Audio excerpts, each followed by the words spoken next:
Oi, eu sou o Felipe e algumas atividades grotescas acabam sobrevivendo ao tempo quando são disfarçadas de tradição. A prática conhecida como bate-a-base é uma delas. O termo bate-a-base significa literalmente brincar com meninos em persa. E só pela tradução você já deve ter entendido para onde esse vídeo vai. É uma tradição bizarra que envolve a exploração sexual de meninos pobres no Afeganistão. Esses meninos são frequentemente forçados a se vestirem com roupas femininas e a entreter homens adultos em festas e eventos privados. Mas a história de como isso surgiu e se manteve por lá é bem mais bizarra. A situação dos jovens é desumanizante, porque eles são tratados como objetos de prazer, propriedade de seus compradores e privados de sua infância e dignidade. Por isso, os alvos mais comuns de bate-a-base são meninos de famílias pobres, que, em muitos casos, são vendidos por suas próprias famílias em troca de dinheiro ou proteção. E proteção contra o quê? Eu vou explicar daqui a pouco quando entrarmos nas entranhas da prática e falar rapidamente sobre o Talibã também. Muitas vezes os alvos são meninos que vivem nas ruas, o que os torna ainda mais vulneráveis a sequestradores que atraem com promessas de comida, roupas, brinquedos e abrigo. Uma vez capturados, eles são forçados a entrar no submundo do tráfico infantil, onde a violência e o são constantes. A falta de recursos e a desesperança dessas famílias cria o cenário ideal onde os meninos têm poucas opções de escapar dessa realidade brutal. Só que o problema dos bate-a-base não é novo e a legislação afegã tentou abordá-lo desde cedo. Eu falei mais em detalhes sobre isso num vídeo anterior sobre bate-a-posh, que é tipo isso, só que ao contrário. Meninas que são forçadas a agirem como homens. Mas basicamente, entre 1919 e 1929, Amanullah Khan assumiu o poder depois que seu pai, Habibullah Khan, foi assassinado. Assim, em 1923, o Afeganistão teve a sua primeira constituição, inspirado no secularismo da Turquia de Mustafa Kemal Atatürk e no Irã de Reza Shah. O artigo 170 do Código Penal Geral, promulgado em 1921, um pouco antes da Constituição, foi a primeira lei a tratar dessa prática, estabelecendo penas de prisão e multa para os envolvidos. O termo bate-a-base era usado para condenar a prática que era basicamente escravidão e não condizia com a modernidade que o governo buscava. Depois da Constituição, um novo Código Penal Geral foi promulgado em 1924 e dessa vez foi adicionado que se ficasse comprovado que o garoto dançava e se prostituía porque queria, deveria receber a mesma pena do aliciador. Só que a aplicação dessa lei desde então se mantém ineficaz devido à corrupção endêmica e à falta de vontade política para realmente combater o problema. A impunidade prevalece, permitindo que os abusadores continuem suas atividades sem enfrentar qualquer consequência real, perpetuando assim o ciclo de abuso.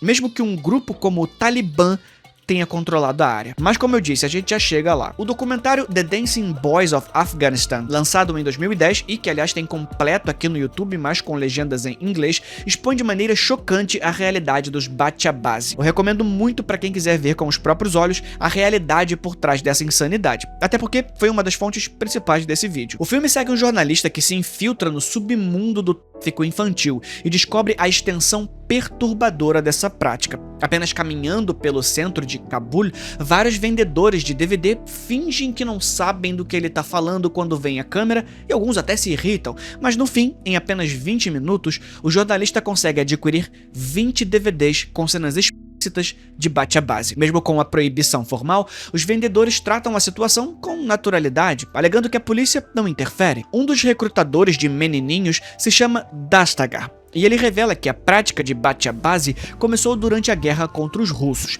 Ele explica que, após o conflito, a instabilidade social e a ausência de um governo forte criaram um ambiente propício para o crescimento do tráfico de meninos e, claro, outros crimes. Resumindo, em 1978 o Afeganistão passou por um golpe comunista que levou ao poder o Partido Democrático do Povo do Afeganistão, aliado da União Soviética. O novo governo tentou impor reformas radicais, como a redistribuição de terras e a secularização da sociedade, mas isso irritou profundamente os muçulmanos conservadores e líderes tribais que viam essas mudanças como uma ameaça à cultura e à religião. A oposição cresceu e logo se tornou uma insurgência armada liderada pelos mujahideen, Mujahidins, grupos islâmicos financiados pelos Estados Unidos, Paquistão e outros países para combater o governo comunista. Temendo perder o controle sobre o Afeganistão e a sua influência na região, a União Soviética invadiu o país em 1979 para sustentar o governo comunista, dando início a uma guerra de quase 10 anos contra os Mujahidins, que usaram táticas de guerrilha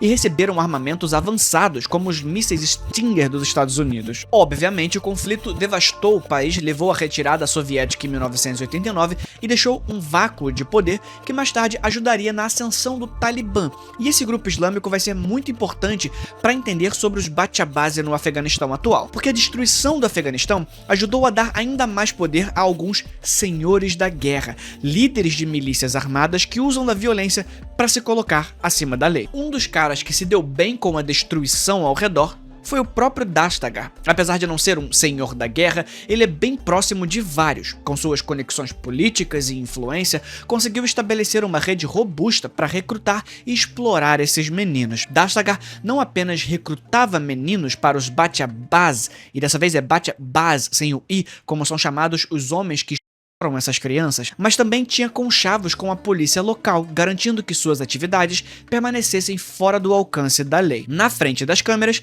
ele admite abertamente que a segurança de suas operações era garantida pela própria polícia do Afeganistão, elucidando o nível de corrupção presente nas instituições governamentais, algo fundamental para que a prática continue. Essa relação entre os e as forças de segurança é o maior problema que impede a justiça de ser feita e protege os criminosos. Mas a gente tá no Brasil, né? Não é como se esse fosse um conceito muito alienígena pra gente. Para além das imagens do documentário, a história de Dastagar é um exemplo claro de como figuras poderosas podem transformar a sua influência em negócios lucrativos e ilegais. Inicialmente um comandante mujahidin que participou da Jihad, Dastagar utilizou suas conexões e recompensas financeiras para montar uma empresa de aluguel de carros no Afeganistão. Com o dinheiro gerado por esse empreendimento e outras fontes, ele estabeleceu um dos maiores comércios de Batiabasi do país. Em determinado momento do documentário, Dastagar revela a escala impressionante da sua operação, afirmando ter de 2.000 a 3.000 meninos Batiabasi à sua disposição.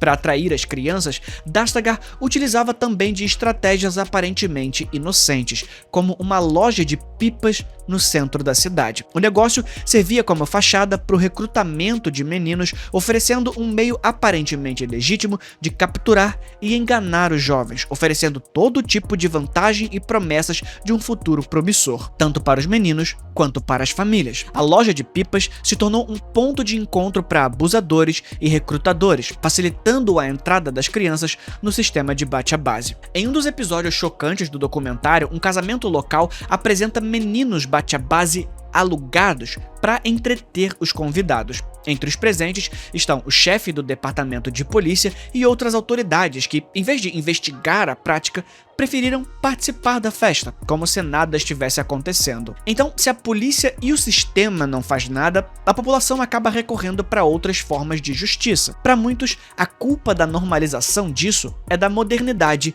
e da secularização. É com práticas e eventos assim que grupos como o Talibã ganham popularidade. Na verdade, há quem diga que foi exatamente assim que o Talibã conseguiu ascender ao poder. Surpreendentemente, a origem do Talibã está diretamente ligada ao contexto dos Batiabasi. Embora muitas vezes essa conexão seja tratada como mitológica para transformar a história do grupo e de seu fundador em algo mais heróico do que realmente foi. O Talibã surgiu em meio ao caos e à instabilidade social que se seguiu à guerra contra os soviéticos, e alguns relatos sugerem que a prática do Batiabasi estava presente entre os membros fundadores. Em 1989, a União Soviética, percebendo que o custo social, político e econômico não valia a pena, se retirou do Afeganistão, deixando o governo de Mohammad Najibullah vulnerável. Sem o apoio soviético, o governo caiu rapidamente e os Mujahidin começaram a brigar entre si pelo poder. A fragmentação e as rivalidades internas entre os diferentes grupos extremistas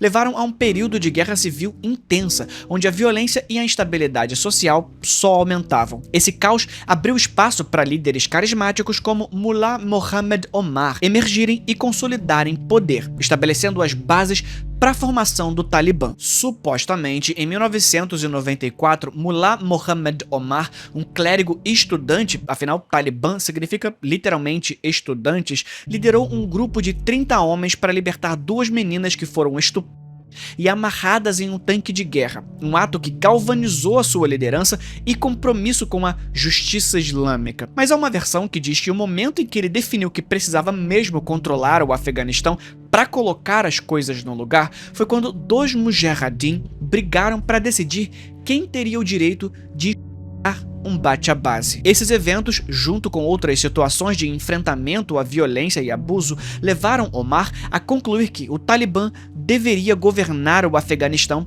e instaurar a Sharia para combater a devassidão que assolava a região. Mas principalmente o povo viu neles a chance de voltar a uma estabilidade econômica, política e religiosa. A partir daí, o Talibã se consolidou como uma força dominante, prometendo restaurar a ordem e a moralidade através de sua interpretação rigorosa do Islã. O que não significa que eles tinham as ferramentas necessárias para encerrar de uma vez por todas a prática dos bate-a-base. Até porque, se você acha o Talibã um grupo perigoso, imagina aqueles que prostituem meninos na frente do Talibã sem nenhum pudor. A República Islâmica do Afeganistão, que governou de 2004 a 2021, antes da retomada do poder pelo Talibã, reconheceu o problema dos bate-a-base e implementou mais leis para combater essa prática. No entanto, a eficácia dessas leis foi severamente comprometida pela presença desses senhores da guerra que eu citei anteriormente, com poder bélico superior ao do Estado. Esses líderes armados são os responsáveis por manipular a polícia e o sistema judicial através de propinas, permitindo que os traficantes de crianças continuem suas operações praticamente impunes. A falta de uma aplicação consistente e justa das leis perpetuou o ciclo de abuso, tornando extremamente difícil, praticamente impossível, erradicar o bate-a-base. Como em qualquer lugar, o dinheiro manda. E tem sido assim há séculos. Os relatos mais antigos de bate-a-base datam do século XIII, espalhados por todo o Oriente Médio. No entanto, os registros mais detalhados mesmo, como o que o termo em si é associado, começam no século XIX, quando Abderrahman Khan, que governou o Afeganistão, mantinha vários bate-a-base em sua corte, conforme relatado pelo político britânico George Curzon. Ele foi um dos principais responsáveis pela linha Duran, que dividia o Afeganistão de forma estratégica para os britânicos e de forma terrível para os afegãos, algo que foi muito importante para manter a instabilidade no lugar. Hoje, o Afeganistão é o único lugar onde a prática ainda prospera, com raras ocorrências em algumas partes do Paquistão. Os meninos que sobrevivem ao bate-a-base enfrentam sérios traumas e frequentemente desenvolvem vícios em drogas como mecanismo de enfrentamento. Muitos passam dos 18 anos sem mais utilidade para seus abusos e, em alguns casos, são mortos. Aqueles que conseguem sobreviver carregam cicatrizes profundas, sonhando muitas vezes em se tornar também abusadores e juntar dinheiro para poder comprar seus próprios bate-a-base e manter o ciclo de exploração. O problema dos bate-a-base se junta a um problema milenar e que ainda não encontrou solução. Onde houver gente disposta a abusar de crianças, vai ter alguém disposto a receber dinheiro para proteger os criminosos. Esse foi o vídeo de hoje. A gente se vê na próxima. Fui.